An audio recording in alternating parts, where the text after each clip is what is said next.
So, do you know what to do when politics and protests spill into the workplace? As leaders, it's our responsibility to maintain a positive environment and ensure that all voices are heard while still keeping the focus on our collective goals.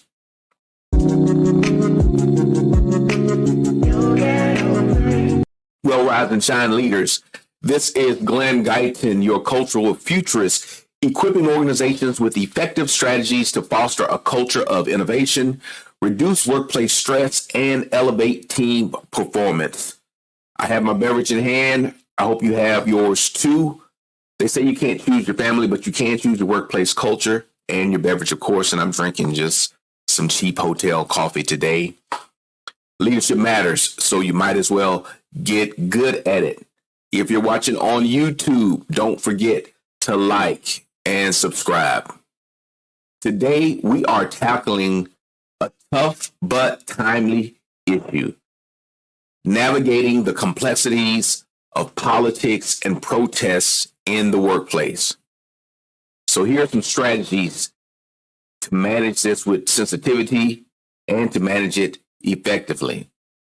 Before I get into the tips, though, I do want to say you don't have to be a cultural futurist to see what's going on in society, to know that the election is coming up, to know that we are living in very polarized times.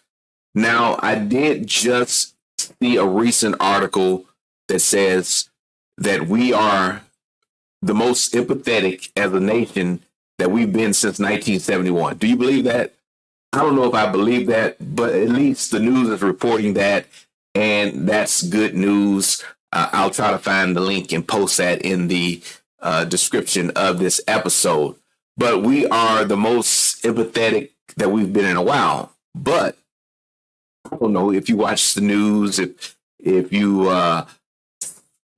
scroll the internet, it doesn't seem that way. Regardless, we have a responsibility as leaders to create an environment where our employees feel safe, where they're productive, and we're able to meet our organizational goals. And so we know from the past that disruption happens. COVID 2018, 2019 hasn't been too long. It occurred just a few short years ago. And now we're in an environment where there are protests on colleges related to divesting from Israel. Some people are pro-Palestine. People are talking about Gaza, what's going on there. We have the situation with Russia and Ukraine. There are a lot of things going on, and people will feel a certain type of way. And your company may or may not invest in Israel or may not invest in Gaza, but people you work with will have opinions about this. And some businesses will be affected more than others. If you are a university president, you may be shaking in your boots right now because of what's going on campus. So disruption is going to happen. You have to be ready for it. I'm not sure that the universities of higher education are ready for what's going on right now. Should it be surprising? Maybe you couldn't predict this specific event, but college campuses have always been places of protest. And again, now maybe this was a long time ago, the Vietnam War, there were many protests, and history can teach us a lot. That's one of the things I like about being a cultural futurist. You can understand and see how change happened in the past, and then also scan and see how things will happen in the future. And so these incidents that you're seeing now play out on TV, no matter who's orchestrating them, they're predictable. They're going to happen. And you need to have a contingency plan for these things. You need to be prepared to talk about these things in your workplace. You need to be ready as a leader to handle any disruption or polarization that's going to occur because of the outcome of this election in 2024. Hey, I'm telling you now, be prepared for it. I don't care if you're a Republican, Democrat, Green Party, Orange Party, whatever you are, you're going to have to be prepared to deal with some of these situations in your workplace, or disruption that's going to happen in society is going to spill over and impact what happens in the workplace. I'm just telling you now, I'm not that smart, but I do study history. And again, as a cultural futurist, I look for the signs of what's out there, what's happening. And so this is an easy one, right? This is an easy one for us to predict. These disruptions are going to happen, and they're going to happen with increasing frequency. So what do you need to do now in order to prepare for this coming disruption? You want to handle situations where stress is low. Okay, so before this happens in your workplace, you need to start preparing now. Start writing your statements now. Start training your leaders now, so that when the crisis occurs, you're already prepared. You're already strengthening those muscles that you need to have an effective workplace environment. Doesn't mean that the disruption is not going to happen, but you'll be able to come through it with flying colors. So I'm going to give you 6 things that I want you to pay attention to, and then feel free to follow up with me. I have a course on communication that I've worked with a number of organizations on to help you plan for polarized discussions, polarizing events in your workplace, and to handle them well. So number 1, establish clear policies. It's crucial to have clear written policies about political activities and other behaviors that are acceptable at work. These policies should promote inclusivity while respecting individual rights and maintaining productivity. So how do people handle protests, what's allowed and what isn't allowed in the workplace? Deal with it now, so it doesn't necessarily seem like you're taking sides. Now, you can take sides in the workplace. You can have organizational values. You can have things that you believe in that you stand for, but those things should be stated now before the disruption happens. Number 2, promote open dialogue. Encourage open and respectful conversations. Host moderated forums. Now, you heard what I said, moderated forums, not these open forums when people can just say whatever they want, No, have a moderator, have a trained facilitator to come and guide these conversations. Have someone that's trained. And it's almost better to bring someone in from the outside, I believe, a neutral party that doesn't have any stake in the conversation, but that can manage it like an expert.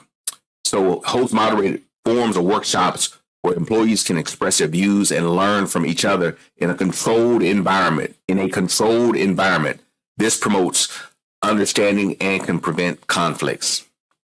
Number 3, provide training. Again, I offer training on how to have these conversations, these disruptive conversations in the workplace. But provide regular training on diversity, equity, inclusion, communication, other forms of intercultural communication. And these trainings can help equip your teams with the skills needed to handle sensitive topics like politics and protests. And this is, I think, where a good DE&I expert can help one that's well trained, because it's not just about race or gender. There are many forms of diversity, including political diversity, that we need to think about and talk about how we handle these differences in the workplace. These sessions can help build empathy and understanding across different perspectives. That's what we want to do. We want to help people to communicate across differences, different perspectives. Number 4, lead by example. As leaders, our actions set the tone. You hear me say that all the time. Demonstrating respect, listening actively, and remaining neutral on contentious issues can help create a supportive and safe environment for people. And let me be careful about when I say neutral. You do have organizational values that you need to live into. So I don't want you to say neutral and not have a backbone as a leader. No, you can be open to hearing multiple sides of an issue to help foster understanding, but it doesn't mean that you don't have values, that you don't stand for something. I think it's a mistake if leaders don't have values.